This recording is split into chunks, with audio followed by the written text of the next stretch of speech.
प्रभारी मंत्री गोपाल भार्गव ने प्रथम नगर आगमन पर भाजपा संभागीय कार्यालय में कार्यकर्ताओं के साथ परिचय बैठक में कार्यकर्ताओं को संबोधित किया। श्री भार्गव ने कार्यालय में नगर एवं ग्रामीण के नवनियुक्त पदाधिकारियों से परिचय किया और उन्हें शुभकामनाएं दी। प्रभारी मंत्री ने कहा कि कार्यकर्ताओं को संबोधित करते हुए पार्टी संगठन एवं मुख्यमंत्री जी ने मुझे जबलपुर का प्रभारी मंत्री का दायित्व दिया है। आज 2 दिवसीय प्रवास में जबलपुर आया हूँ। आज आपके द्वारा किए गए अभिनंदन से अभिभूत हूँ और जिम्मेदारी बहुत है। 2.5 वर्ष से भी कम समय विधानसभा चुनाव को है और उसके बाद लोकसभा के चुनाव आएंगे और मुझे विश्वास है कि कार्यकर्ताओं के नेतृत्व में हम साथ काम करेंगे।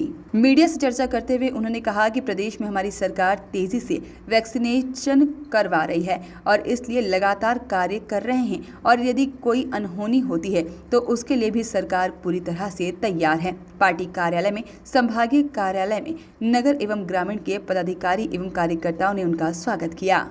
जबलपुर में जो अधूरे निर्माण कार्य उनका बड़ा कंसर्न बड़े बड़े प्रोजेक्ट हैं, किस तरह से निगाह रहेगी आपकी? कल हमारी बैठक के अधिकारियों के साथ में ये विकास और निर्माण के कार्य खासतौर से जबलपुर के स्वास्थ्य के लिए कहूँ या जबलपुर के विकास और तरक्की के लिए कहूँ सबसे ज़्यादा महत्व रखते हैं। उन सभी कामों की कल समीक्षा है। प्रभार मिलने के बाद मैं दूसरी बार आया हूँ। पहली बार मुख्यमंत्री जी के साथ में आया था, उस समय दूसरे कार्यक्रम थे जिसमें इंजीनियरिंग कॉलेज का भी था और भी अन्य कार्यक्रम थे, पाटन का भी उसके साथ कार्यक्रम था। लेकिन आज मैं और कल 2 दिन सारी बातों को समझ के अधिकारियों के साथ मिल के, हमारे राजनीतिक लोग हैं, हमारे विधायक जी हैं पनागर से इंदु तिवारी जी, सभी लोग साथ में बैठ के और भी हमारे जनप्रतिनिधि हैं, क्या क्या बेहतरी के लिए हो सकता है, जबलपुर के लिए हम इंदौर और भोपाल से भी ज़्यादा कैसे खूबसूरत और अच्छा बना सकते हैं। क्योंकि जबलपुर से मेरा आज से नहीं बल्कि जब मैं किशोर अवस्था में मैंने अपनी राजनीति शुरू की थी 70 के दशक में, तो मैंने जबलपुर से ही शुरू की थी और इस कारण से जबलपुर में मेरा मन, मेरी आत्मा, मेरा सब कुछ है और मैं चाहता हूं कि जबलपुर निरंतर तरक्की करे।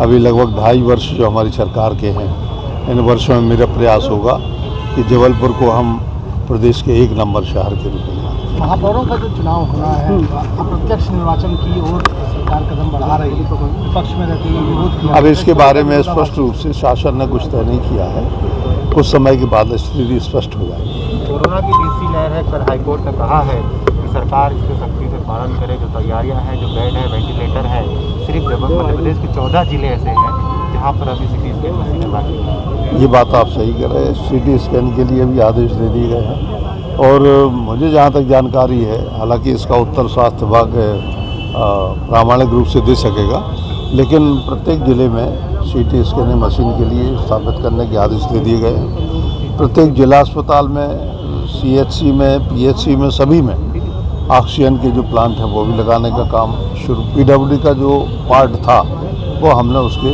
पार्ट को पूरा कर लिया है और हमने उसके स्ट्रक्चर खड़े कर दिए हैं। सिर्फ जो विदेश से एक पार्ट आता है वो वर्ष में इंस्टॉल होना है और जल्दी से जल्दी हमारा ऑक्सीजन का काम भी हो जाएगा। और जहाँ जैसी परिस्थिति आएगी, सब जगह चिल्ड्रन वार्ड भी तैयार हो गए हैं। तो मुझे लगता है कि एक तो प्रभु से यही प्रार्थना है कि ऐसा ना हो, कोई तीसरी लहर ना आए। तो एक तरफ वैक्सीनेशन का काम भी चल रहा है और दूसरी तरफ हम यदि कोई अनहोनी होती है तो हम उसके लिए सावधानी बरतें। पेगासस स्पाईवेयर मामले पर कांग्रेस लगातार आरोप लगा रही है कि केंद्र सरकार जो है वो जासूसी उसने करवाई। तमाम जो कांग्रेस के विधायक हैं वो राज्यपाल से भी मिले। नहीं, अभी कांग्रेस का काम है, कांग्रेस अपोजिशन में है, मिले उसका धर्म है, लेकिन सरकार की तरफ से कहीं कोई कमी और कमजोरी नहीं कुछ। आप जबलपुर के प्रभारी मंत्री भी हैं और कल सदन में सरकार ने ये रिपोर्ट लिखी कि देश भर में ऑक्सीजन की कहीं मौत नहीं हुई, लेकिन जबलपुर इसका प्रमाण है जहाँ गैलेक्सी अस्पताल 5 लोगों की ऑक्सीजन कमी से मौत हुई थी।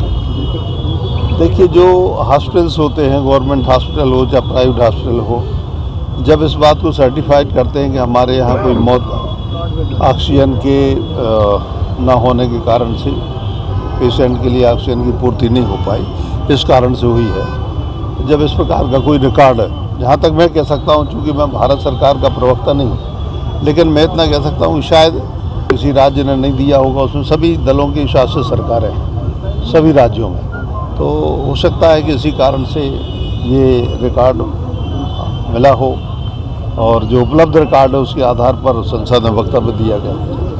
महागठबंधन में एक बिजली की समस्या और अहम मुद्दा बनता जा रहा है। लगातार विपक्ष कांग्रेस प्रदर्शन कर रहा है, घेराव कर रहा है, लोड शेडिंग और बिजली के बेतहाशा बिल, इसको लेकर आप कुछ काम करें? नहीं, इसके बारे में मैं ये कहना चाहता हूँ कि बिलिंग की परंपरा को सुधारने के लिए एक मुख्यमंत्री जी ने समिति बनाई है और मैं उस समिति का चेयरमैन हूँ।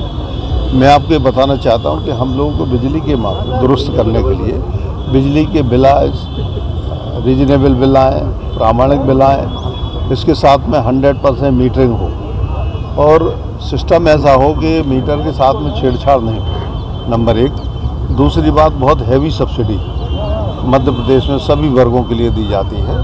तो सब्सिडी तो दी जाती है, लेकिन सब्सिडी का उपयोग क्या हो रहा है इसके बारे में भी हम विचार कर रहे हैं। कुल मिला के मध्य प्रदेश की सरकार लगभग 33,000 करोड़ रुपया प्रति वर्ष किसानों के लिए भी, व्यापारियों के लिए भी, क्योंकि कमर्शियल लाइट में भी, डोमेस्टिक लाइट में भी अब 100 यूनिट के ऊपर आप मान के चलते सब 100 रुपया और उसमें भी लोग, आपको मालूम है, हीटर भी जलाते हैं, सारी चीज़ें उपयोग करते हैं। तो ये सब रुके तो मैं मान के चलता हूँ कि विद्युत मंडल का घाटा कम होगा।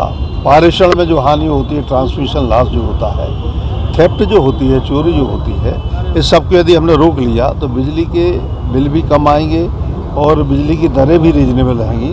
तो एक सामाजिक दायित्व का ही विषय है।